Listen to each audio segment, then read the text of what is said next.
লক্ষাধিক নবী পৃথিবীতে 5-7 জন ছাড়া, উপরের 5-7 জন ছাড়া যত নবী আপনি নাম বলতে পারবেন, যাদের নাম জানি কিংবা জানি না, সব সাইয়েদনা ইব্রাহিমের বংশধর। ওনার নাতিপুতি। ওনার আল্লাহ 86 বছর বয়সে দিলেন সাইয়েদনা ইসমাইল আলাইহিস সালামকে। ওনার বয়স যখন 100 তখন দিলেন সাইয়েদনা ইসহাক আলাইহিস সালামকে। দুর্ভাগ্যজনক হলেও সত্য, ইসমাইলের চেনে কোনো নবী আল্লাহ দেন নাই, কোনো নবী নাই।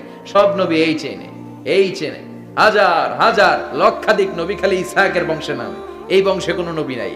এত নবী এখানে এসেছে, এরা ভেবেই নিয়েছে ওই যে শেষ নবী, যেটা শ্রেষ্ঠ নবী, এটাও এখানেই আসবে। সাইয়েদনা ঈসা আলাইহিস সালামের পরে আল্লাহ স্টপ মেরে দিলেন। স্টপ মেরে দিয়ে 570 বছর পরে শ্রেষ্ঠ নবীটারে আল্লাহ এই চেনে পাঠিয়ে দিলেন। এজন্য আমরা হচ্ছি বানি ইসমাঈল, আর এরা হচ্ছেন বানি ইসরাঈল।